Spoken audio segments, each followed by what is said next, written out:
तो आज हम लोग पढ़ने वाले हैं बृहत वात चिंतामणि रस। ठीक है, इसके घटक द्रव्य हैं स्वर्ण भस्म, रजत भस्म, अभ्रक भस्म, लोह भस्म, प्रबाल भस्म, मुक्ता भस्म, रस सिंदूर और कुमारी स्वरस की भावना देते हैं। जिस स्वरस की भावना देते हैं वो आपको याद करना पड़ेगा। तो स्वर्ण भस्म कितना लेते हैं? 3 भाग, रजत भस्म 2 भाग, अभ्रक भस्म 2 भाग, लोह भस्म 5 भाग, प्रबाल भस्म लेते हैं 3 भाग, मुक्ता भस्म लेते हैं 3 भाग और रस सिंदूर 7 भाग लेते हैं। और कुमारी स्वरस की जितनी क्वांटिटी सफिशिएंट, जितनी मतलब जरूरत है उतनी मात्रा लेते हैं। भावना हेतु उपयुक्त मात्रा। निर्माण विधि क्या? सर्वप्रथम रस सिंदूर को खूब महीन पीसें, फिर अन्य सब द्रव्यों को मिलाकर कुमारी स्वरस से मर्दन कर एक एक रत्ती की गोली बनाकर सुखा लें। ठीक है, मात्रा कितनी लेनी? 125 से 250 mg, यानी कि एक एक गोली दिन में 3-4 बार। ठीक है। अनुपान क्या है? मधु है, गुड़ुची स्वरस है और या ब्राह्मी स्वरस है। तो मधु आप लोग याद कर लेंगे। आमक प्रयोग किसा? वात पित्त संबंधी रोग मूल नष्ट हो जाते हैं। देखो, इससे अगर वात और पित्त से अगर कोई रोग हुआ है वो उस जड़ से खत्म हो जाएगा। ठीक है।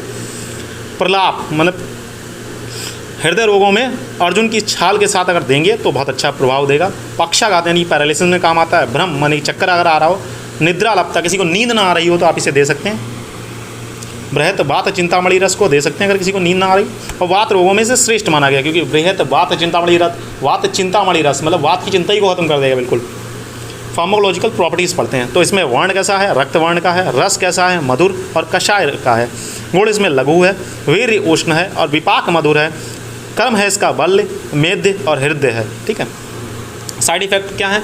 High dose cause metal toxicity leads to internal organ failure और किडनी फेलियर। देखो एग्जांपल किडनी फेलियर, अगर इसकी आप हाई डोज लेते हैं कहीं ना कहीं इसमें देखो, इसमें प्रबाल है, मुक्ता है, लोह भस्म है, अभ्रक भस्म है, स्वर्ण है, रजत है, कहीं कहीं हैवी मेटल टॉक्सिसिटी कर देता है।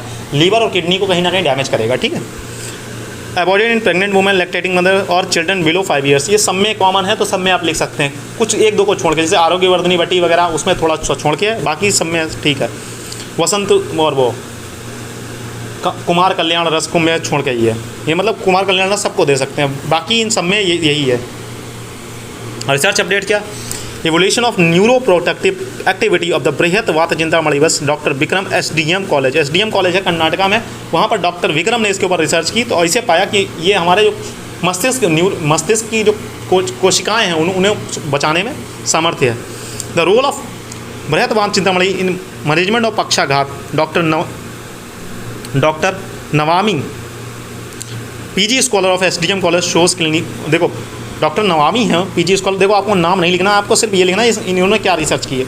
इन्होंने बृहत, जब किसी को पैरालिसिस हो जाती है तो पैरालिसिस में इसका अच्छा प्रभाव देखा है। किसने? डॉक्टर नवामी ने। कहा कि PG स्कॉलर थी SDM कॉलेज ऑफ आयुर्वेदा। ठीक है, कहाँ है? कर्नाटका में। ये हम लोग पढ़ने वाला दूसरा हमारा है वसंत मालती रस। ठीक है, इसके घटक द्रव्य क्या क्या है? स्वर्ण भस्म, मुक्ता भस्म, शुद्ध हिंगुल, मारीच है, कपर्द भस्म है, नवनीत है और नींबू स्वरस की भावना देनी। उसमें किसकी दे रहे थे भावना? हम लोग कुमारी स्वरस की दे रहे थे। इसमें नींबू स्वरस, देखो इसमें कुमारी स्वरस की दे रहा है, इसमें नींबू स्वरस की। तो आप कहीं ना कहीं भावना द्रव्य याद रखना। टीचर मेन बात भावना द्रव्य ही देखेगा, बाकी इंग्रीडियंट्स अगर 1-2 भूल भी जाते हो तो भी कोई प्रॉब्लम नहीं होगी।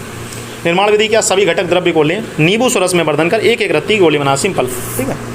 मात्रा कितनी? 125 से 250 मिलीग्राम। पिपली चूर्ण और शहद, देखो शहद इसमें भी था, शहद उसमें भी, तो शहद आप कॉमन याद कर लीजिए, याद हो जाएगा।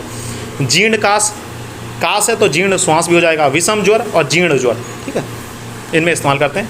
इसकी फार्माकोलॉजिकल प्रॉपर्टीज़ देखते हैं।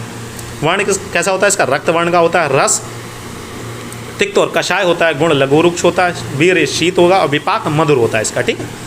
साइड इफेक्ट इसके क्या आते हैं? Overdose cause heavy metal toxicity, क्योंकि इसमें मेटल्स पड़े हुए हैं। Heavy metal toxicity. Avoided pregnant lactating mother and children below 5 years of age. जो इसमें था, जो ऊपर वाले में था, यहाँ पर देखो, यहाँ पर जो साइड इफेक्ट दिए गए थे वो भी यहीं पर साइड इफेक्ट दिए गए हैं। ठीक है। इसके ऊपर अभी कोई रिसर्च अपडेट एज सच आपके लेवल की नहीं हुई है, इसलिए नहीं लिखी है। ठीक है। आप क्या लिख सकते हैं? It is found significant in कफ रोगा। ठीक है।